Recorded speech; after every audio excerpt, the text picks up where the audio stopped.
ராண்டா காரன் காரில் போய் மோது. நானே விளையாட்டுக்கிட்டேன் அதுக்குள்ள. இப்போ தாண்டா ஃப்ரீயாக தப்பிச்சு வந்தேன். யாரா இவன் மண்டையில் அது என்னது மண்டையில் கீரிப்புள்ள கிடச்ச மாதிரி இருக்கான் இவன். இப்போ மசாஜ் பண்ணி விடுறேன். அப்புறம் இருக்கு பேர் உனக்கு. இப்போ இவனை என்ன பண்ணுறது ஒன்றுமே புரியலையே. தூங்கிட்டான். நாம் போய் இவனை அடிக்கிறதுக்காக பண்ணுவோம் ஏதாவது. டம்பிள்ஸ் தூக்கலாமா அவனை மாதிரி? இல்லை வேணாம், நம்ம பாக்ஸிங் பஞ்ச் பண்ணலாம். இப்போ இந்த சாக்கை கிளிய போது பேர் எனக்கு கிளிய மாட்டேங்குது.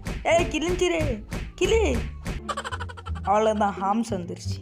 இனிமே என்ன தோக்கடிக்க எவன் இருக்கான்? மறுபடியும் இவனா? கூட சண்டைக்கு வாடா. சண்டை தானே, இதோ வர்றேன். வந்து இவன் ஃபர்ஸ்ட் கலாய்ச்சிப்போம். அதோட தான் இவனும் வருவான். போடு, அவ்வளோதான்.